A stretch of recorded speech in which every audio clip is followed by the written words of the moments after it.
Le Festival international de la bande dessinée d'Angoulême présente, avec Europe 1 et 20 minutes,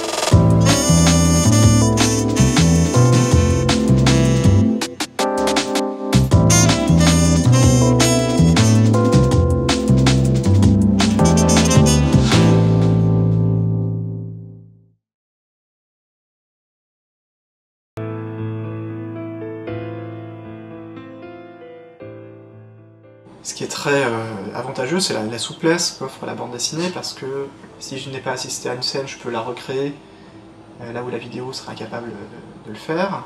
L'auteur de bande dessinée est l'artiste le plus libre du monde, on fait ce qu'on veut. Et une fois qu'on a commencé un livre, on a très peu de freins techniques, on a très peu de freins en termes de moyens par rapport à quelqu'un qui fait du cinéma et dont le budget est très très restreint et qui ne peut pas faire cette scène dans la voiture parce qu'elle coûte trop cher, on va la faire au bistrot parce que c'est plus facile d'avoir un plan fixe. La sobriété technique de la bande dessinée est un avantage précieux. Le fait que le dessin propose une interprétation, une vision qui n'est pas complètement fermée, c'est pas une photo hyper réaliste, ça laisse à l'imagination des personnes la possibilité de s'introduire dans l'histoire. La bande dessinée, c'est un média idéal pour parler à l'oreille du lecteur. C'est quand je fais un récit de bande dessinée, je parle à une personne, mais je lui parle tout près. Et donc ça, c'est quelque chose qui m'intéresse parce que quand je veux mettre en scène la vie de quelqu'un, ou ce qu'il m'en raconte,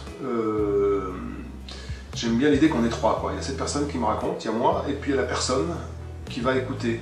Le dessin est un outil formidable qui est à mon avis bien plus efficace dans certains cas que la photo ou que le film, parce qu'il permet une vision d'auteur, il permet aussi de déformer finalement la réalité pour donner son point de vue. On peut en bande dessinée attaquer frontalement des questions politiques sans passer par la fiction, sans passer par des personnages inventés, sans passer par des situations qui relèveraient de la fiction, et se confronter directement au sujet. On peut raconter plein de choses sans les mots. On peut représenter ce qu'on n'a pas le droit de montrer en photo. On peut zoomer sur des détails, répéter des événements rescénarisés pour insister sur des événements qui nous ont marqués.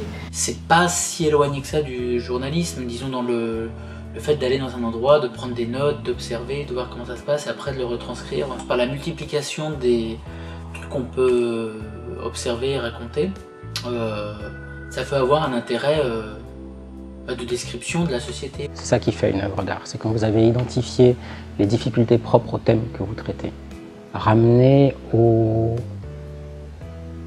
qualités propres du média que vous utilisez et que vous en faites quelque chose, que vous élaborez une grammaire à partir de ça, que vous allez arriver à résoudre les problèmes de façon créative. Faire des arrêts sur image, des retours, des flashbacks, se projeter, c'est très riche en fait, on a vraiment une palette de moyens très, très large.